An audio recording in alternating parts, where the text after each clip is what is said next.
Big Clips presents Today in Trades, all things sales, technology, and success for entrepreneurs in the home and business service industry. I'm your host, Jim Evans. Welcome to Today in Trades, a podcast dedicated to all things service, sales, success, and technology in home, auto, business, services, the trades. We're here to bring you the most current ways to train your team, any technologies that are working and applicable, and more importantly, we are here to teach, collaborate, and learn on how to best serve our customers and best build our businesses. Today, we have an amazing opportunity. We have a great guest, someone absolutely dear to my heart. His name is Abel Ballew. He's dialing in. He hails from Boston, Massachusetts. Good morning, Abel. Thank you, Jim. Appreciate you calling me in. A little bit of background on Abel. I hired Abel in 2013 with my first company, Service Station. Service Station is a call center, contact center, we like to say, because we don't just do calls. We connect with people and we make contacts. We took calls from all over the country, and Abel was the most instrumental part of that company.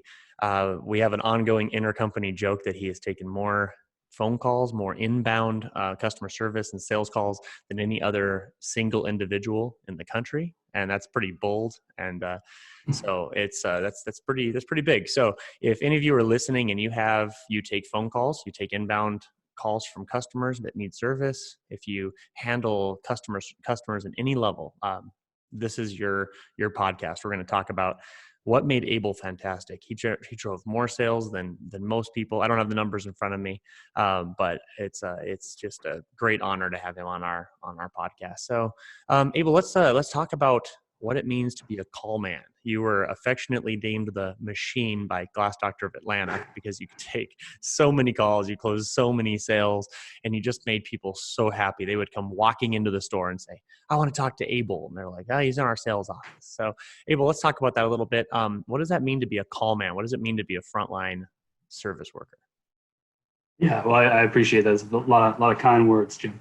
But I think big thing that means what it meant to me is you're really the face of whatever company you work for, and that's a very important thing. This is the first touch point a lot of people are having. You'll have repeat customers and everything, but you are the first impression for whatever company that is that you stand behind. And so understanding that first impression is vital, is very important, that your job matters very deeply, and getting excited about that and really getting motivated and inspired behind the impact that you can have on people's lives. Awesome. And so obviously you care about your job. That shows up. So if anyone on this podcast doesn't like what you're doing, you might want to think about that. I'm going to tell you, you can love customer service. You can love the trades. We love the trades. I've done it as a career. We love to help people. If you like to take somebody that's having a bad day and make their day better, this is the career for you. Now, a lot of our listeners are thinking to themselves, I have a secretary, I have an ISR. I answer calls. I just can't seem to keep things going, keep it consistent. I can't seem to train them correctly.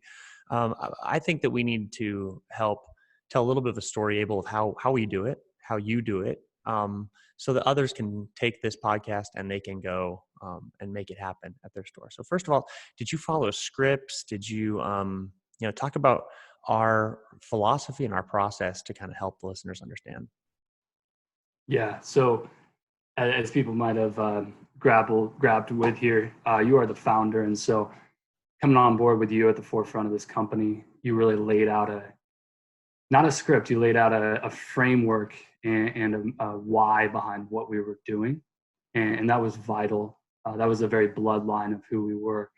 And so I think approaching it with that mentality of having a deep why, and when you're in a position where you're trying to inspire and get a team around you that is on the same mission as you are, it's very important to make a very clear, very concise, but a very engaging message that you share with that team. So And what you're so I think, so what you're yeah, so what you're saying is it starts at the top. So if you own a company and you want to create a culture, you can't suck yourself. You have, yes, you have to appreciate customers. You have to appreciate what you're doing.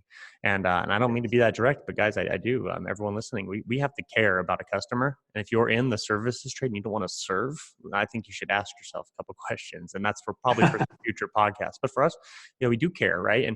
And so, Abel, how did you care? It's one thing for the owner to care.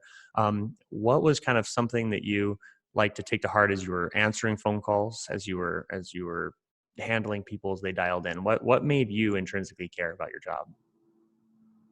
yeah. So I'd say the big thing there for me was I have a deep appreciation and I'm trying to find the right word here, but I just greatly respect and enjoy connecting with people. And I think relationships at the core of everything is what this is all about. And so for me, it was understanding that I don't have to segregate relationship because I'm in a quote unquote sales position. There's Oh, actually a marriage of the two that I think is oftentimes lost. And so for me, bringing that perspective into my work, and like I briefly mentioned a few moments ago, of we had established, and you did a great job of this, of that bloodline, of that why behind what we were doing. And so not only did I resonate with that corporately, like with our group, and wanted to get behind that, but I had that intrinsic desire to build these relationships, to find these solutions, to actually help people in crisis. all right. And So this is powerful. that's If you weren't listening, or you doze off. I want to hit on that. So instead of trying to create these scripts or how to flip sell or what to exactly say, and I mean, we have thousands of scenarios. Every listener on this call has 1,000 different things a customer could be calling about or what they might need. And by the time you learn it all, you're dead, because I've been doing this for over 20 years. I don't know everything about the glass yeah, business, about service. What I'm hearing you say is that the why, the connection with the customer, will outweigh any script or any like tactical training you get. Is that what you're saying? Is to be able to find that intrinsic ability to listen, right? absolutely. Yeah, you hit it right on the head there. And it's so vital, to again not try to prescribe something to every person, the exact same medicine, What if and to really, what if a customer is terrible? What if they call up, they're having a terrible day, they're mad at you, they're mad at their spouse, they're mad at the window that's busted, they're mad at the floor that's soaked, the drywall that's damaged. How do you get past that? Because there's some really unruly people out there. yeah, we've all experienced a our fair share of that. That is just the reality of the business we're in.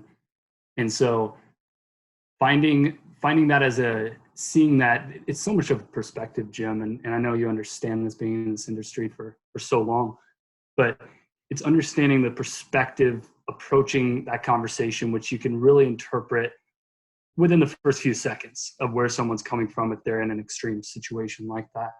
And coming from that of a perspective of I not only get to find a solution for this person within a product that I deeply believe in, but I get to find a deeper, I get to bring something to this person's life in this day that they are going through, maybe even their like their personal hell that they might be going through. I get to bring something to the table that is going to uplift them. And I'm not meaning like some metaphorical sense. I think we've all experienced powerful conversations with customer service representatives where we get off that phone or we get off that face-to-face interaction, step away from that, and we just feel more alive because that person actually took the time to care for us deeply from human to human connection. Wow, that's amazing. That's amazing. And again, for the listeners, that I can't state this enough. The people on our team who have sold the most, closed the most jobs, have the highest numbers, and most importantly, the most repeat customers. Because in this business, in this game, everybody, we have to have people call us back now more than ever. And what Abel's saying is that without getting too into it, to not take it personally, but then rise to the challenge to say, where's the why? What's really causing this frustration? And how can I align myself with that person? We have so much of this training available. You can look for it at bidclips.com, bidclips.com. We have lots of training, consulting. We have a tool that helps with this. But that's an aside. I mean, without the person, without an Abel Ballew, without somebody that cares for your customers, we don't have much. So, wow, that's fantastic, Abel. So if I'm an owner and I'm listening to this podcast and I want to take this back to my people, what I'm hearing from you is that the first thing you got to start with, what's my why as a company? What's our company mission? Is it to sell product? Is it to push glass or shower doors out the door for flooring, or just get them fixed or do some construction? Or is it we want to serve people? We want to see them happy because something that was damaged or some need they had was satisfied. So that's step one. Step two, which is more important for those listening that are the actual call people, the front line, the men and women that are just taking inbound calls, and a lot of customers are frustrating. What I'm hearing from you is that we need to care. We need to intrinsically care. Don't take it personally. Check our egos at the door, and deliver. So you used to do a lot of things. You used the word empathy so many times, and you ask great questions to customers. Can you talk about that for just a moment here about how do you use empathy, and what kind of questions can you ask to just connect with people? Yeah, so empathy, I think in our day and age can kind of be a buzzword in many regards. But what empathy truly is for everyone out there is it is coming alongside a person in their circumstances.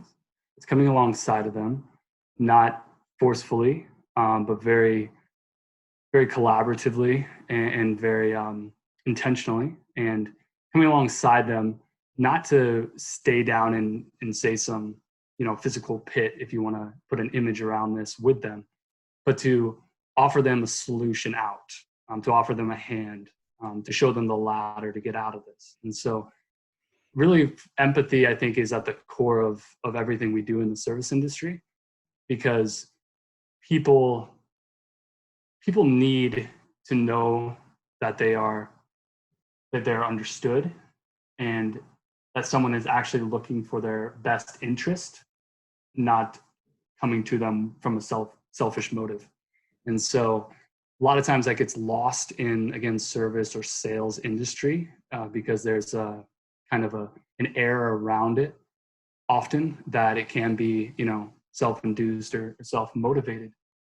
But that just gives us guys a bigger opportunity to break that paradigm and to step into a situation with a customer and saying, I'm coming to you. I'm going to, get on your level, and not to get something from me, but ultimately to find a way for you to get out of this, to find a solution that is the best for you. And I guarantee it, this may sound like you're missing the mark in what our quote unquote roles are, or our job descriptions, but this is how you actually do your job well. This is how you do it with excellence. This is how you set yourself apart. And again, like I said, in this day and age, the world is craving it. And there's so much connectivity with media and social interactions and things like that. But what is so dramatically missing is true empathy, true intentionality, and someone willing to come to your level and find a solution for you. Wow, that's powerful. Wow, that's so if you're listening to this and you think to yourself, I've tried to teach my secretaries, my service people, my salesmen, my saleswomen, I've tried to give them scripts, I've sent them to trainings, it just nothing seems to work. I ask you to ask yourself, gut check time, owners of shops, what do we care about? What is our mission? What is our purpose? And if you don't own a shop and you're listening to this, what's your purpose? Why are you showing up? Because you don't need an owner to have a great vision for you as a person to deliver. I know there's many times I wasn't always in the greatest space, and Abel would show up and deliver, and he kept the vision. He carried that torch because it was about him, not just the owner. We're not just working to serve an owner. We're working to serve our customers, and thus serve ourselves by having a job that we care about. Because if you care about what you're doing and you take it serious, I don't care what it is, you'll enjoy the job a lot more. So Wow, what a great opportunity. This brings up something we'll wrap this podcast up with is, we're in crazy times right now. We're in a time where on one hand, we're super connected because we have Zoom, as a platform. We have interconnected Instagram and Facebook and stuff, but we're also in a no contact. This pandemic is changing everything. And I think more than anything in this world right now, for the trades, for our industry to succeed through this, we have to find ways to connect with people without physical contact. We need to be able to connect with people with every phone call. We need to be able to connect with people and keep them safe, keep ourselves safe. And so to bring this up is not always the best time, but I'm doing everything I can to stay optimistic and keep the silver linings. And here's what I'm hearing from this morning's podcast. Everyone, if you are in a customer service position, if you service home and businesses and cars, you take care of people, that need is going to be there. No virus will stop our need to fix things that are broken, to improve properties, to improve our biggest assets. Here's what I'm going to tell you. If you don't have a heart of customer service, if we don't have a heart of customer service, we're not going to make it through this. Those that are the best with empathy, the best with handling customers will make it through. I just got gas yesterday from my favorite little gas stations, and the owner ran outside and he wiped down the handle of the gas pump before I put it in my car. And I was pumping up, and he said, "Do you need anything else? Do you need any snacks or wiper blades or anything?" And I just want to thank you for doing business here. And I stopped for a moment in the middle of obviously a pandemic. We're all afraid. We're all on the kind of the edge of our seats. What do we do? How do we keep our businesses going? I thought, you know what? We keep our businesses going by having this wake us up to treating people the best they've ever been treated. I hope we start treating each other better. I hope we treat our customers better than we ever have. I hope this reminds us that everything we have can be gone in a moment. And if we take these intrinsic motivators, they will flow into our customers, into our people, and they'll help us to not only make it through this time, but to thrive through this time. And you know what? That isn't all bad. And so I want to leave you guys with a challenge. I want to thank BidClips for making this podcast happen. BidClips is dedicated to connecting with people through our platform. It's a full technology platform without having to make contact. We have an all-in-one, one-stop shop sales tool, from communications, texting and email to pre-bid templates to canned messages if you don't like to type. It's a consistent message built on the heart of customer service, built on the heart of Abel and so many people that have made this company and this podcast a reality. So enough preaching. I'll step down from my little soapbox and say, it's time, guys. It's time, men and women. It's our turn. It's our turn to make the service industry serve in a new way. So thank you so much, Abel Ballew. I hope you have a wonderful day. This was fantastic. I can't tell you enough how much I appreciate you. And I hope to see you soon. Well, thank you, Jim. It was a true pleasure joining, and take care to everyone out there. Of course. So thank you, everybody. Again, this was an episode of Today in Trades, all things service, sales, and success in the home, auto, and business trades. Our goal is to help you grow your business, internal, external, and upward. Thank you, and have a great day.